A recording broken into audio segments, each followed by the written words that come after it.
Bedded Up Customs. Once again, in the shop. Didn't get the green card done, but it's almost there. Back bracer blood. But, cut these, tapped them, got the caliper on there. Just, you know, mock up shit. I still gotta take the front end apart so I can notch it. One of the coilovers, the driver's cylinders, got the rock plate on the wrong side. I don't like it like that, so I'm gonna turn it around, which I gotta twist the springs up, cut the upper control arm plate, blah, blah, blah. Well, I guess I could say that. Anyways, where the upper control arm hits the frame right there, there's a stop plate on the frame. And then you have the bump stop on the upper control arm.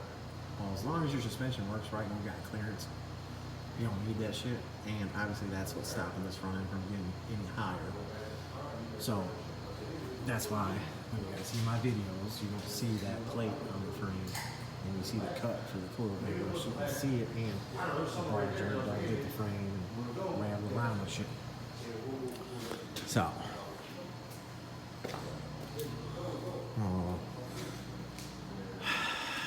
this is totally cleaned up. The ears, remember the fucking the coil spring mounts. Obviously, because the car's not a coil spring car no more. Don't need that shit. Boom. All cleaned up. Getting ready to narrow it. And like I said, everybody, we have a narrowing bar. Okay. Wherever the hell my bar is. Hey, Mike, where's the narrowing bar? Is it still right there? Nate, to your left, is the narrowing bar right there or no? Over here. It's right here. It's still over there? All right, so we got the narrowing bar. Let me explain this to some people, because some people don't get it. Okay, here's the pucks, right? Okay, so this is Ford 88. What side is this? Mike, where's the 9-inch puck?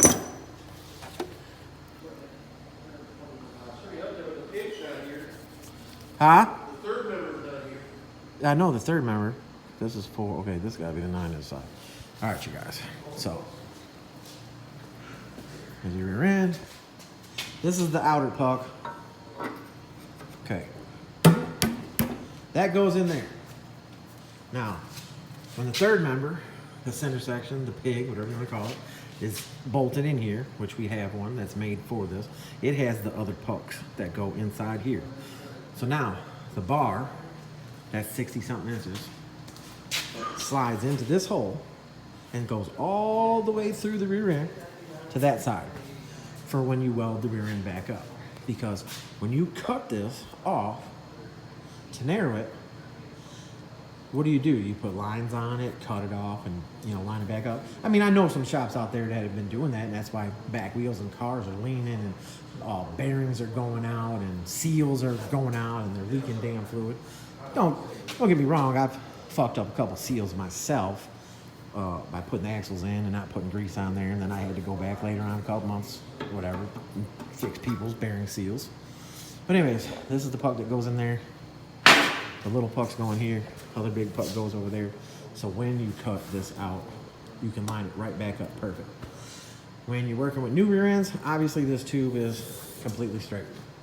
When you're working with old rear ends, you'll end up cutting it off, and when it goes back on, it'll have a gap on the top or a gap on the bottom, whatever, because over the years, these axle tubes on stock, GBODYS, box Chevys, whatever, 7.5s, even 8.5s with the big tubes. The tubes actually bend up. So then when you go to put the end back on, the end will sit a little bit lower, so you'll end up with a gap on the bottom, whatever. But it will be a true straight line square, side to side and front to back by this puck going in here and holding everything perfectly straight. And you do a tack, you give yourself a little gap, do a tack and a tack, and then maybe a little more tacks, so that way when you start putting the bead on it, it doesn't warp and push the puck sideways or whatever, so that way it goes on square.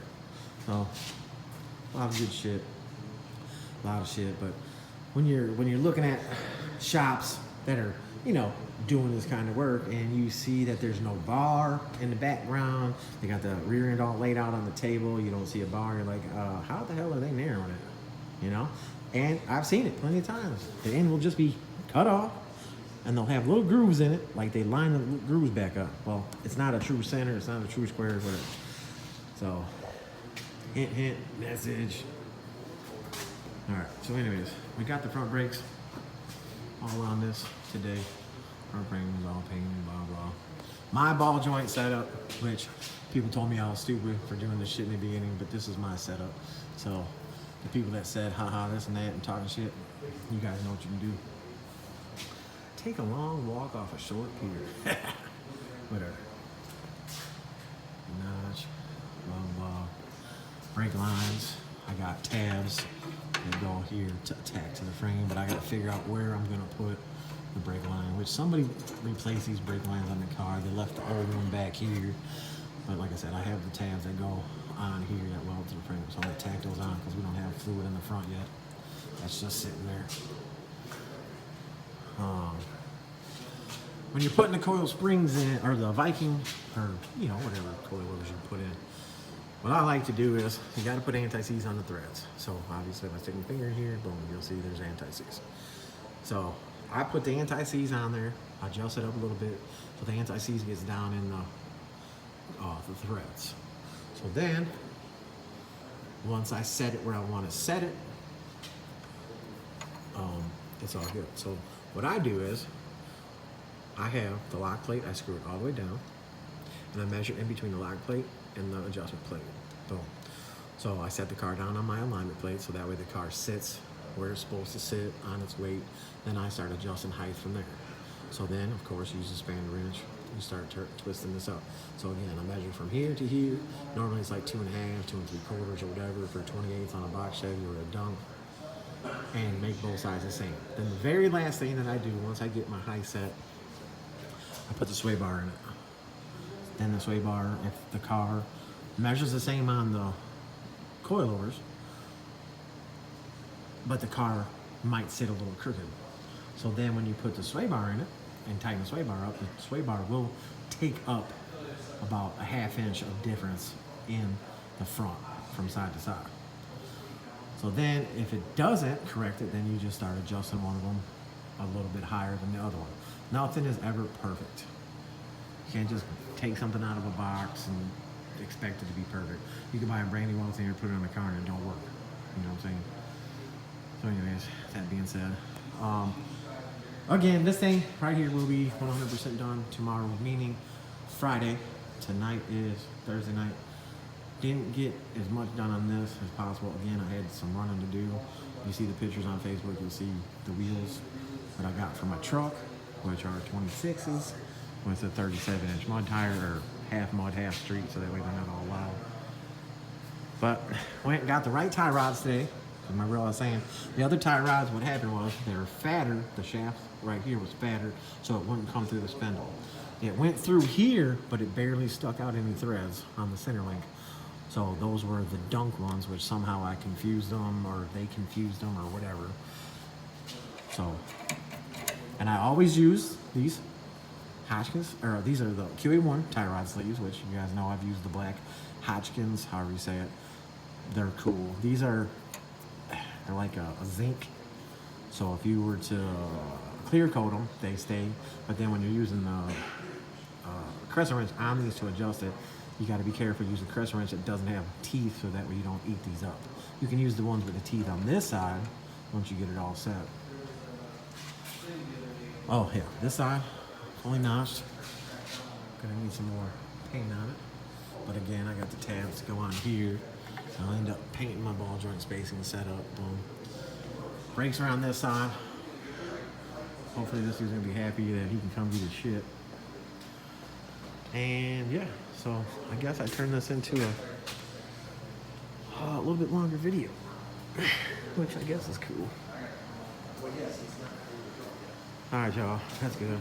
10 minutes. My back's hurting. Getting the hell out of here. But there it is. Better Get Customs, Bankrolltim and crew, Scarface Mike, Nate Dogg. Be on the lookout for the the Monte Carlo LS with the heat lightning on the 24s. It's black with the heat lightning. Yeah, be on the lookout for that. And share, subscribe. You guys that are seeing this video on Facebook, or my videos on Facebook, when I say to share on there, just share. Appreciate it. I thank everybody for it, you know. And yeah, thank y'all. And Bankrolltim, peace out.